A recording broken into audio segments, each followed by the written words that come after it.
Bueno, entonces dijimos que íbamos a hacer paralelismo de tareas y paralelismo de datos. Hasta ahora hemos visto paralelismo de tareas. ¿Qué es paralelismo de datos? Vamos a ver qué es paralelismo de datos, qué operaciones son paralelizables y cuáles no sobre datos paralelos, y lo de las colecciones de escala trae para hacer paralelismo de datos. Realmente, las colecciones paralelas de escala creo que las vamos a dejar para la próxima clase. No sé, vamos a ver qué me alcanza hoy. Entonces, hasta ahora hemos hecho paralelismo de tareas. ¿Qué es paralelismo de datos? Entonces, el paralelismo de tareas es una forma de paralelización que distribuye la ejecución de los procesos a través de nodos de computación. Entonces, cogimos a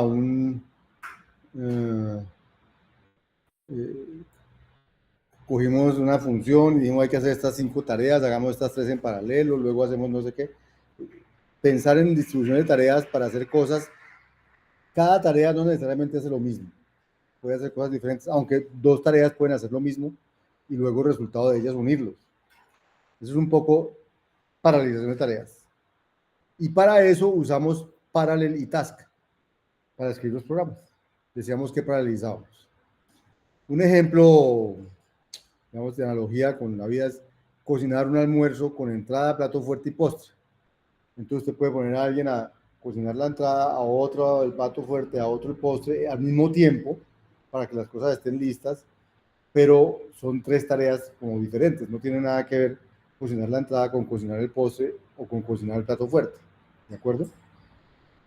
Esa es una manera de dividir tareas. Claro que cuando, bueno, vamos a seguir. Y ahora, ¿cómo sería paralelismo de datos?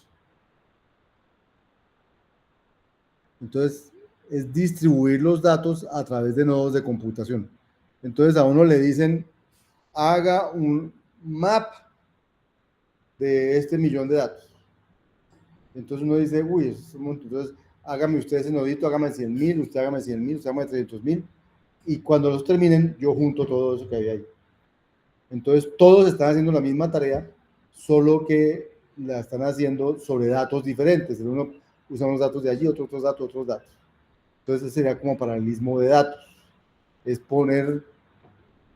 hacer una operación sobre los datos que se distribuye entre varios nodos en computación para hacer la misma operación. Por ejemplo, cocinar arroz para muchos comensales. Entonces, no hay que hacer 3 platos, hay que hacer arroz. Entonces yo divido, ustedes hagan tantas libras de arroz, ustedes tantas libras de arroz, ustedes tantas libras de arroz, y hacen arroz, pero todos están haciendo la misma tarea, solo que son muchos aparte haciendo la misma tarea. Entonces el paralelismo de datos es, tengo un dato y quiero hacer una tarea sobre ese dato, entonces, ¿cómo podría, si el dato es muy grande, hacer esa tarea hacer que esa tarea se haga hacer que esa tarea se haga teniendo en cuenta que el dato es muy grande, o sea que algo interior decida, usted ocúpese de este pedazo, usted de este pedazo, usted de pedazo de los datos. A eso lo vamos a llamar paralelismo de datos, y el paralelismo de datos lo van a ver, es como un paralelismo que ya viene, implementado en la máquina, o en la máquina no, en el lenguaje. Y entonces van a ver que usarlo va a significar solamente decir, aquí quiero que aquí use un algoritmo de paralelismo de datos. No quiero usar un algoritmo, no voy a hacer yo el paralelismo, no quiero que use el paralelismo que usted ya tiene previsto para este tipo de datos. Entonces, la idea básica es muy sencilla. Si tiene una tarea a realizar sobre un conjunto muy grande de datos y la quiere hacer en paralelo, entonces divida ese conjunto en subconjuntos, haga la misma tarea en paralelo para los subconjuntos y combine los resultados.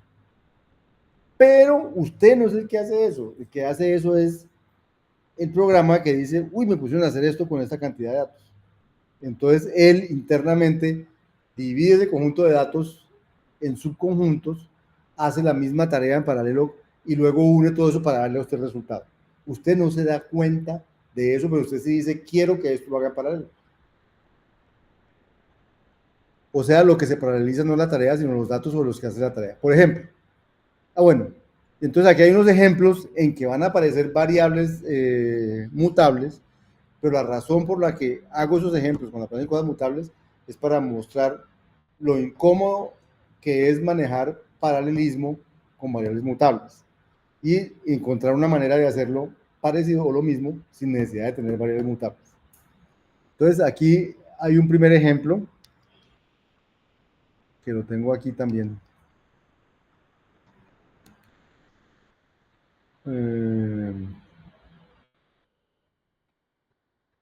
¿Cuál es el primer ejemplo que hay allí?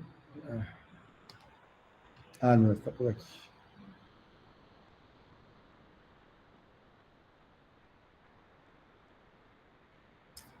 Una cosa que es importante decirles. Para poder usar paralelismo de datos, es necesario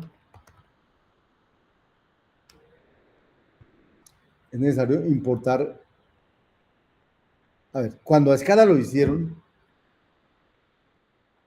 querían que el paralelismo fuera realmente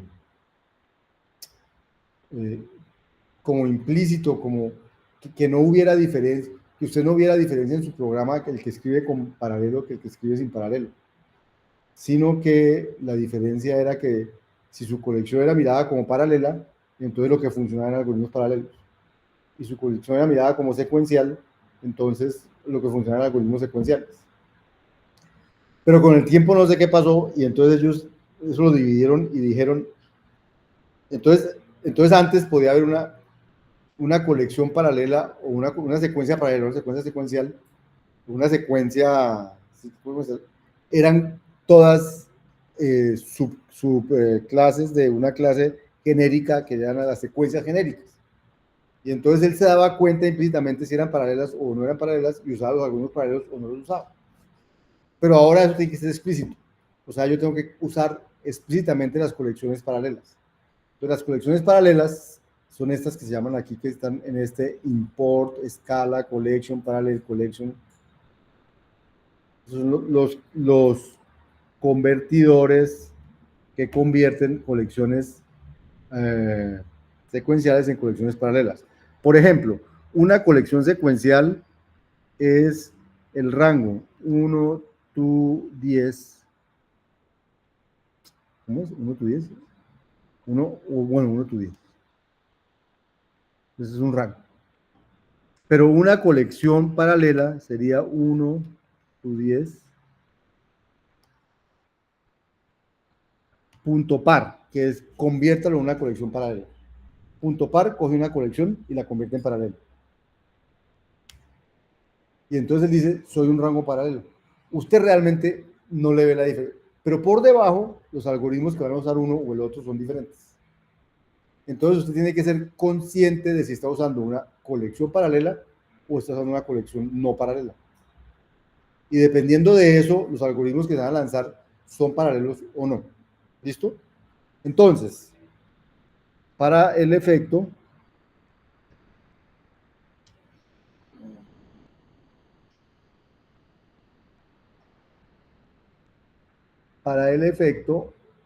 entonces van a empezar a hacer un ejemplo. Van a inicializar un arreglo con la variable b. Insisto, esto es un ejemplo mutable para que ahorita veamos la inconveniencia de trabajar con esas cosas mutables. Entonces, este es un for, no una expresión for, sino un for imperativo que dice que a la posición i del arreglo de xs le asigna b, ¿cierto? Entonces, si yo tengo un arreglo de esto, le inicializa todos los elementos del arreglo en el mismo numerito, el número b. Pero fíjense que aquí dice, para i de 0 hasta xs punto par, haga tal cosa. O sea que este for sabe que está corriendo sobre una colección paralela. Entonces, cuando el for que va a funcionar allí es un for que aproveche que esa colección es paralela.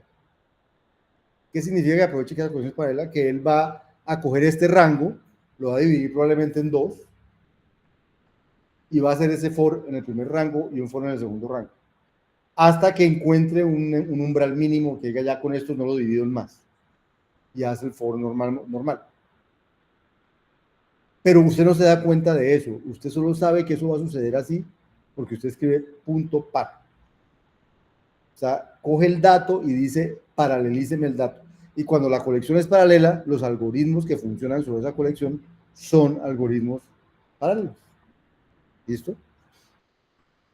Entonces, suponga que usted tiene un arreglo, no sé, voy a hacer aquí val a igual a un arreglo, no sé, de 3 elementos.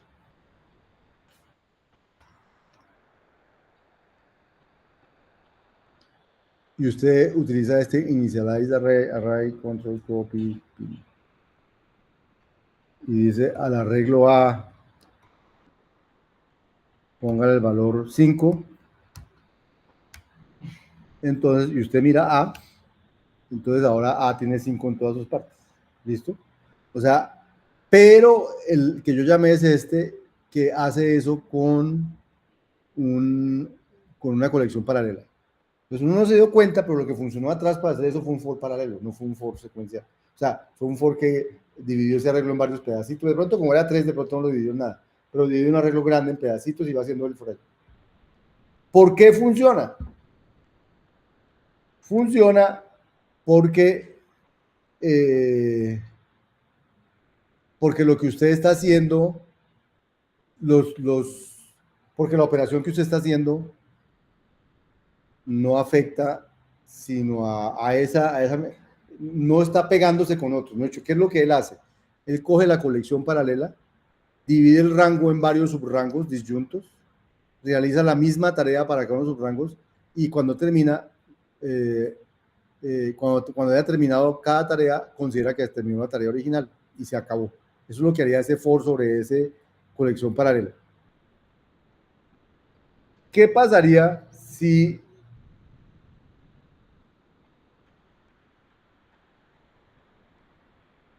lo que usted hace... entonces, ¿por qué funciona ese for? Porque cada tarea for paralela escribe a diferentes posiciones de memoria. Entonces no pasa nada. El uno dice el rango, uno escribe en la posición 0, 1, 2, el otro en la 3, 4, 5, el otro, entonces ellos no se están chocando entre ellos, entre esos hilos, entre las cosas ocurrentes, entonces todo funciona bien. Pero ¿qué pasa si usted quiere correr este ejemplo? Llene arreglo. Llene arreglo. ¿Qué hace? A partir de un número inicial. Dice, en la posición 0 ponga ese número y de la posición 1 en adelante ponga el número anterior más 1. ¿Sí?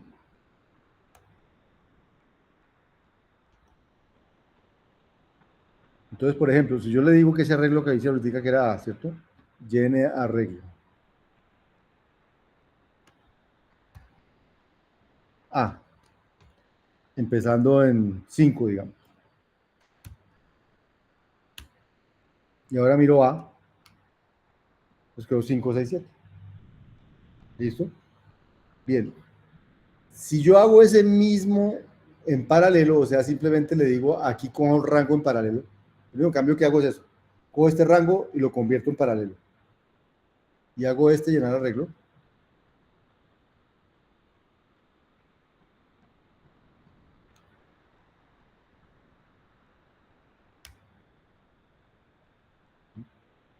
Digamos, creemos un nuevo arreglo de tamaño 10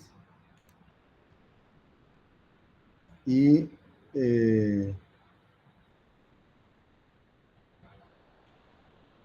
un arreglo C de tamaño 10 también. Vamos a ver lo que sucede.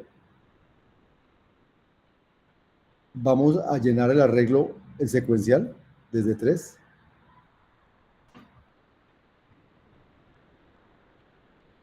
Si miramos cómo quedó, pues quedó 3, 4 desde 3. Y vamos a hacer lo mismo con el arreglo C desde 3.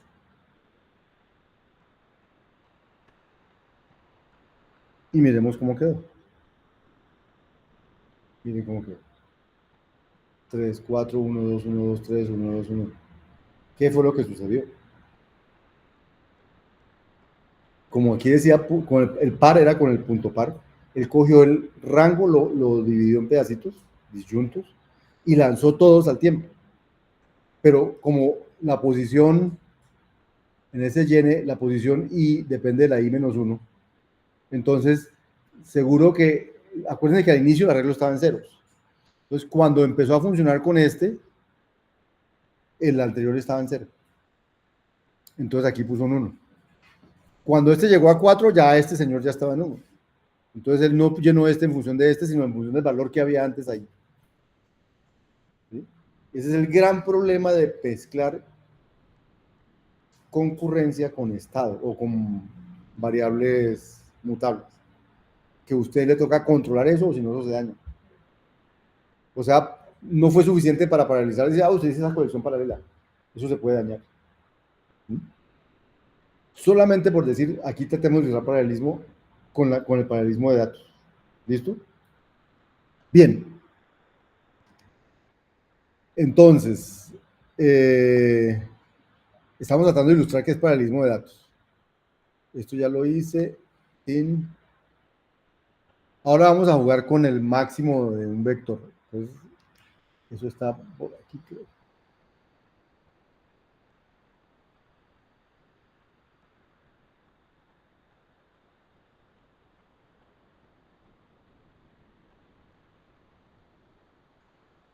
Está ese. Aquí no hay más. Y ya no hay más.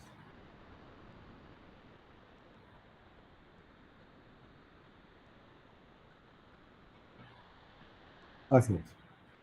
Entonces, vamos a crear un vector. A mostrar también diferentes maneras de crear vectores al azar. Este es un vector de 5000 datos, donde en la posición I está el valor I. O sea, este es un vector que tiene los números del 0 al 4999. Pero luego le hago random.shuffle. Pero el random no lo he metido. Que me cambié de.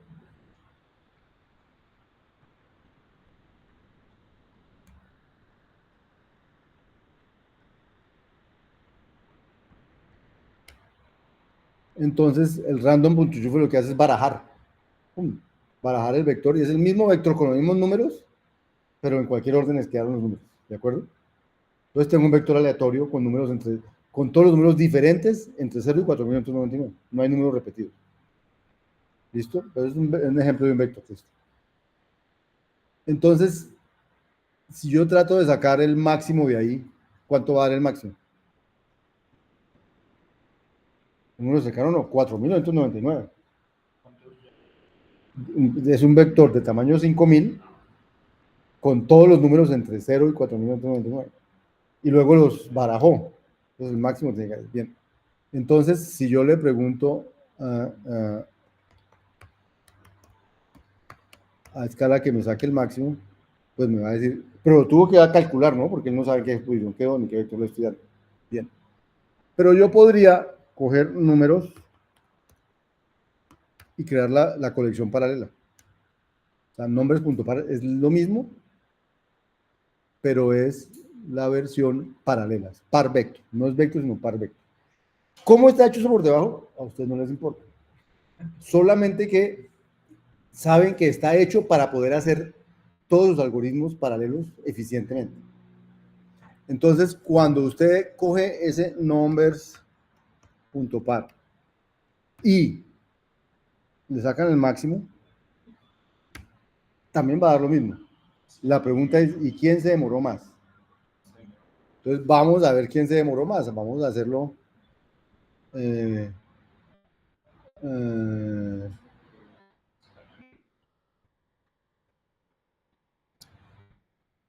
eh, no está escalamiter. No, es que aquí hay un. Va a meter escalamiter. Hasta un minuto, yo quiero ver el build de CBT de aquí, porque quería mostrarles. No sé, aquí está. Hacia aquí está escalamiter. Pero aquí hay otra cosa que se llama escala parallel collections. ¿Sí? O sea, también tiene que meterlo en el build de SBT para que ellas estén, si no, no aparece. Sí, sí, lo tengo que. No, ya, ahorita, ya va a aparecer. Hoy aparece en el taller, aparece. En el taller ya aparece. Entonces, no, entonces sí está el de escala meter. Entonces, import org, creo que llamaba así, ¿cierto? Escala meter. O es al revés, no me acuerdo. Listo, ahí quedó importado. Entonces, vamos a medir. ¿Cuál es el que queremos medir? Ya me olvidó. Los que acabo de hacer. Ah, es que me pasé. Los que acabo de hacer.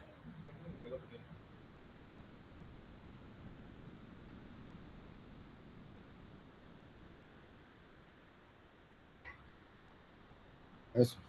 Entonces, numbers.parma. Entonces vamos a tratar de medir este. No, este no, el otro.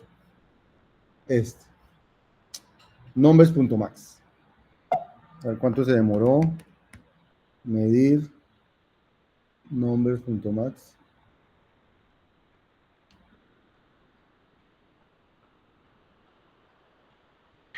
No, ver. Eso. Eso. Ese es más o menos 0 puntos. Uy, no, miren este.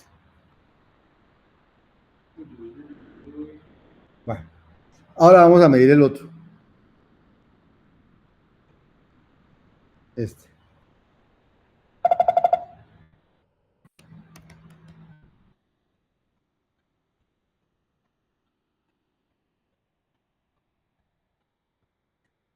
Uy. Uy.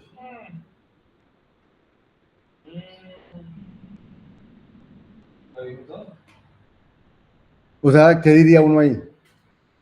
La paralelización no está paralelizando.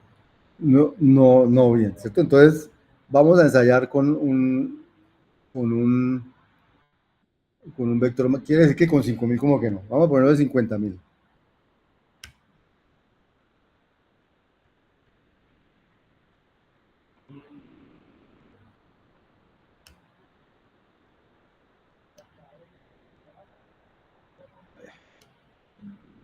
Bueno, ahí está más o menos. Vamos a hacer el otro. No, no. Todavía sigue siendo como mejor el otro. Sí, sí. Vamos a subir otro poquito. 5 millones. Ahí decía 50.000. Ahí hay 50.000. Vamos a ver 100.000.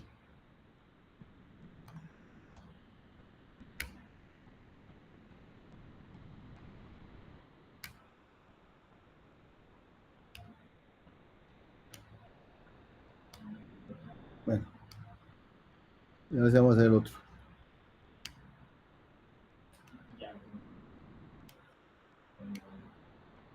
Ya casi, pero todavía no, ¿cierto? Pues un poquito más grande.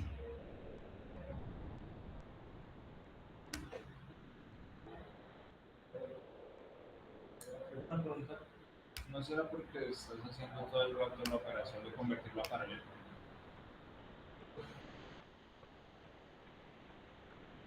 Ah, buena pregunta, ya miramos. Buena pregunta, sí, sí, ya la entendí. Yo creo que si lo guarda, Sí, sí. ambos en una variable. Bueno, pero mire, 5 segundos ya. 6. Esto sigue, ¿cómo se llama? Sigue evidenciando que normalmente paralelismo funciona para muchos datos. A poquitos no vale la pena. Pero tengan en cuenta que el mundo en que estamos hoy es un mundo de muchos, pero muchísimos, muchísimos datos. Trillones, montones de datos. Todas esas IAs funcionan procesando montones de datos. O sea que realmente, cuando aquí hacemos ejemplos chiquitos, son muy chiquitos. Inclusive 1.000.000 es un ejemplo chiquito. El mundo tiene datos, pero por montones, pero son trillones de datos, son montones. Entonces, fíjense que a medida que uno ya crece el número de datos, la cosa funciona. Pero Gerardo me hacía notar una cosa muy importante, y era, voy a hacerle aquí val numbers par igual a los números en paralelo. Porque en la medida está contando lo que él se demora en paralelizar los números. Y ahora vamos a hacer la medida de numbers par. O sea,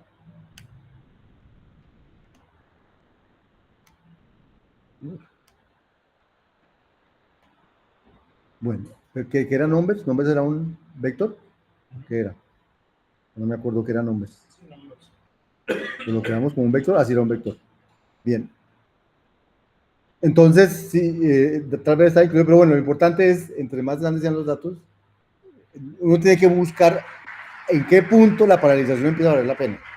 Entonces, si aquí yo empezara a mirar en 5.000 no, en 50.000 tampoco, como en 1.000.000, bueno, entonces yo puedo después bajar y decir 500.000 hasta que encuentro en qué punto ya la cosa es mejor de uno que lo otro. Entonces yo digo, a partir de aquí uso paralelismo y aquí para atrás uso secuencial. ¿Listo? Pero fíjense que lo único que tuve que hacer para que aquí funcionara max paralelo no fue paralelizar max. Fue coger la colección y convertirla a una colección paralela.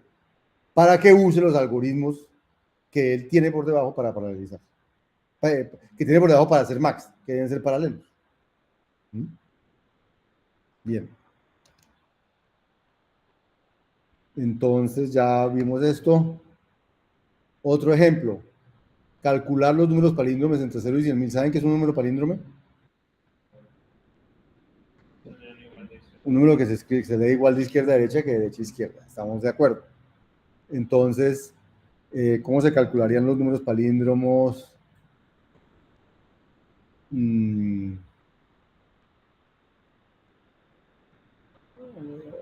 A ver, no, esto no es.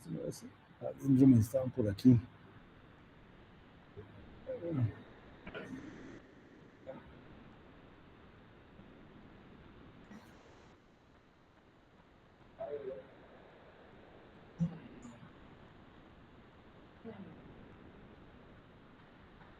Entonces está contando.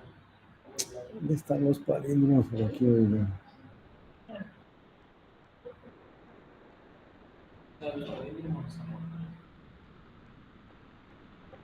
Bueno, escribámoslo. Dice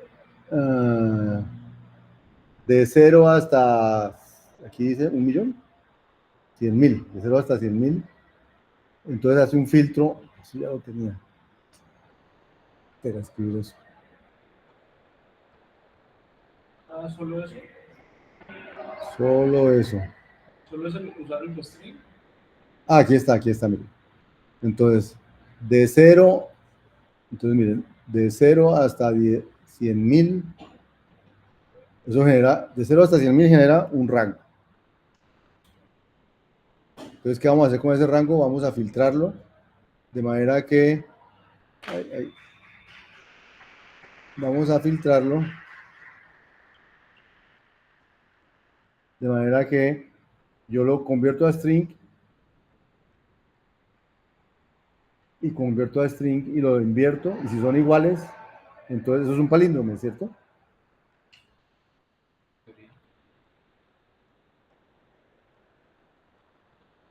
Entonces cojo ese rango y lo filtro y entonces me da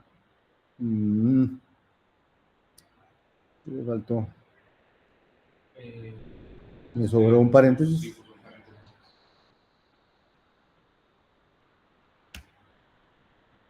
Entonces ahí están los palíndromes, 21, ahí están todos los palíndromes. ¿Listo?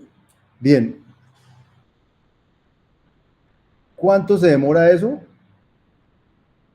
Entonces tengo que medir cuánto se demora esto. ¿Cuánto se demora esto?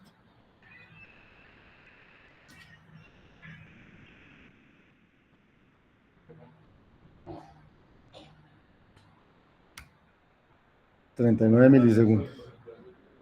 ...42... ...30 y pico... ...y ahora... ...si lo único que hago es coger esto... ...y volver el rango paralelo... ...o sea, le digo punto par... ...y luego sí punto filter... El algoritmo filter que va a trabajar es sobre la estructura paralela, no el algoritmo filter que estaba trabajando ahorita.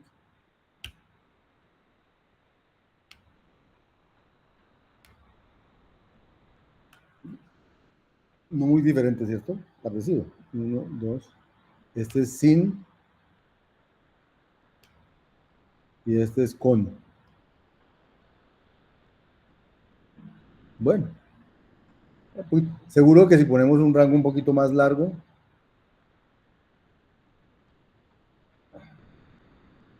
de 0 a, no a 100.000, sino a 1.000.000,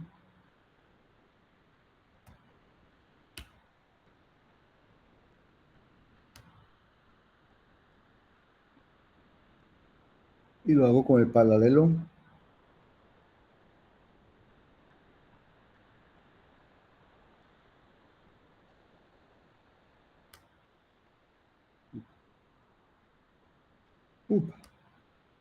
A eso. Ya bajó. Ese es la ganancia. O sea, lo que estoy mostrándoles aquí es cómo el uso de la colección paralela ya le trae ganado a usted un poco de cosas como para que usted no paralelice, como para que usted simplemente use el paralelismo de datos. Pero como este curso, y óiganlo bien y queda grabado, es paralelismo de tareas y paralelismo de datos, entonces, tanto en el taller como en el proyecto, yo les voy a exigir hacer paralelismo de tareas, no solamente de datos.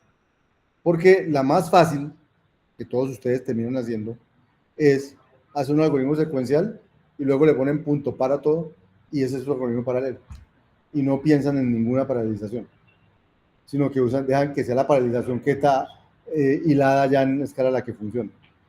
Y pues eso está bien, pero eso no es paralelismo de tareas. Entonces, yo les voy a exigir en los proyectos, en el taller y en el proyecto, que usen paralelismo de tareas. También pueden usar el de datos, pero deben usar el de tareas también. ¿Listo? Porque necesito saber que aprendieron a paralizar y a hacer cosas de estas. Bien. Otra cosa, la última que voy a usar, combinación de paralelismo con programación funcional para resolver problemas que generan las variables mutables. Entonces resulta que vamos a usar también vamos a usar los conjuntos, las colecciones paralelas, los conjuntos en versión paralela de escala. Y entonces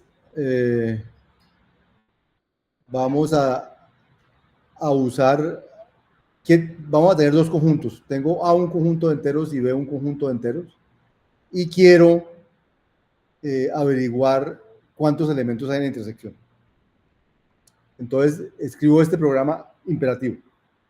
Digo, total es 0. Luego para cada X que esté en A, si B contiene a X, entonces a total sume total más 1. Y luego devuelva a total.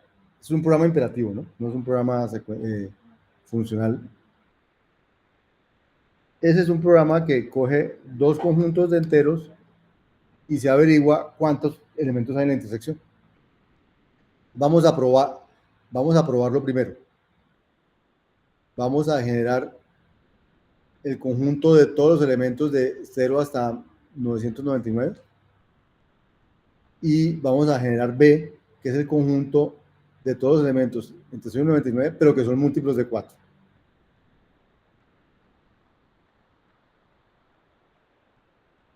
O sea, A son todos, B son los múltiplos de 4. ¿Listo?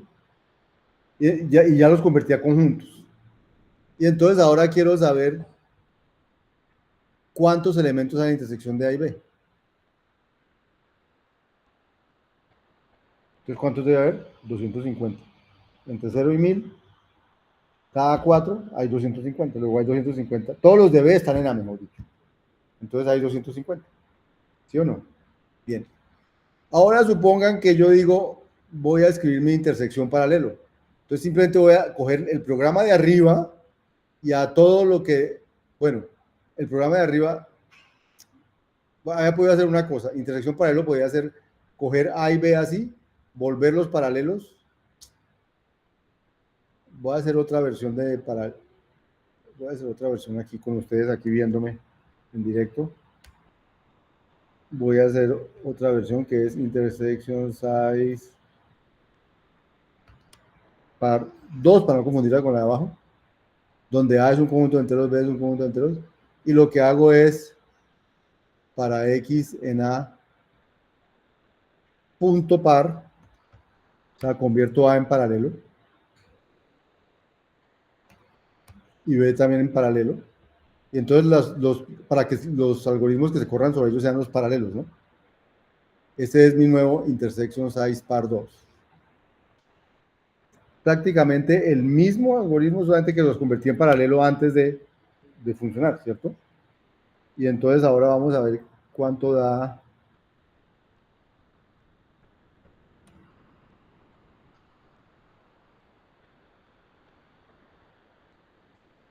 $248. 240, a veces da y a veces no da. ¿Mm?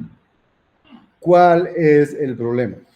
El problema es que aquí yo estoy haciendo total asigne total más 1, dependiendo de unas cosas que están corriendo en paralelo.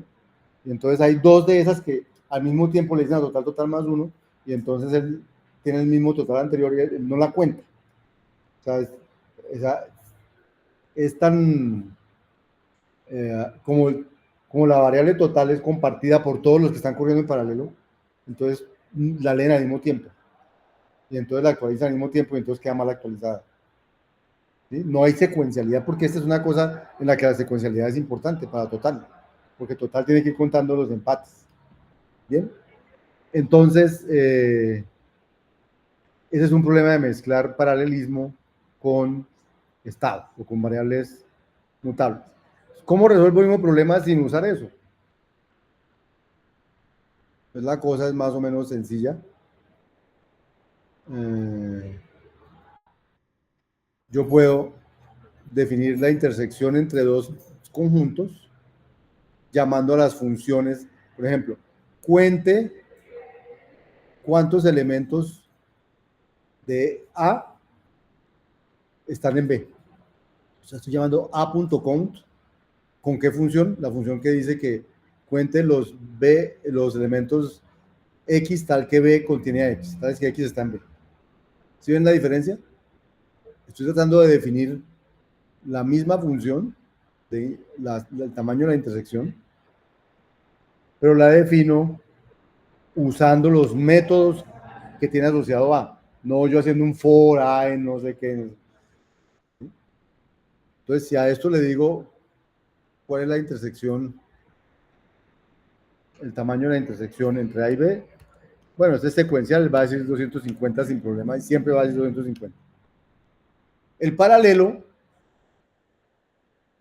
podría simplemente decir a.par.count y x en b.par contains x. O esta versión que me implica que para poder usarla necesito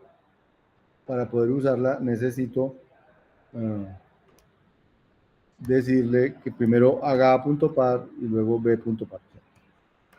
Paralelice A y B y luego sí llame intersección size par, porque él está esperando que ya las colecciones sean paralelas. No las está convirtiendo por dentro. Pero él ya no va a fallar y está haciendo en paralelo. Entonces, otra vez, moraleja, no usen nunca estado con concurrencia, o si lo usan, aprendan a hacer un poco de cosas que hay que hacer en este caso, que no las estamos aprendiendo en este curso. Pues este curso es concurrencia con funcional, no concurrencia con estado. Si hiciéramos concurrencia con estado, había que aprender a hacer unas cosas que llaman candados, había que aprender a hacer una cosa que llaman transacciones, había que aprender a hacer unas cosas que llaman monitores, y las tiene que hacer el programador para él gestionar el paralelismo o la ¿cómo se llama? El no determinismo incómodo que hay aquí. Entonces, como a mí no me gusta eso, a mí en particular, entonces nosotros no usamos estado y entonces no tenemos que sufrir de eso. ¿Listo? No nos toca como programadores pensar en qué pasa con el no determinismo, no nos toca. Entonces solamente nos toca pensar qué puede paralizar, paraliza y eso funciona. Y eso es una delicia, Saber que yo digo, esto paralelo, esto para con esto, y eso, el mismo código funciona, no hay nada más sabroso que eso. Si usted lo hace con estado, no le pasa eso. Eso es muy aburrido. Entonces, paralelizar se vuelve difícil. Es más difícil cuando usted usa estado, mejor dicho. Bueno, ¿qué más ejemplos tengo que darles? Entonces, esa es la idea básica de las colecciones paralelas, que ellos ya tienen sus algoritmos paralelizados. Usted lo único que hace es decir, a este dato, paralelícelo y de ahí en adelante ese dato funciona con aceleración. ¿Cierto? Aquí hay otro ejemplo de cuántos números palíndromes hay entre uno y otro. Pero entonces este ejemplo es bueno porque en este ejemplo el paralelo no le gana, el paralelo no logra ganarle casi nunca al secuencial. Y entonces la pregunta que aparece es si toda operación es paralelizable. Y entonces esa es la pregunta que nos vamos a hacer en el siguiente ítem.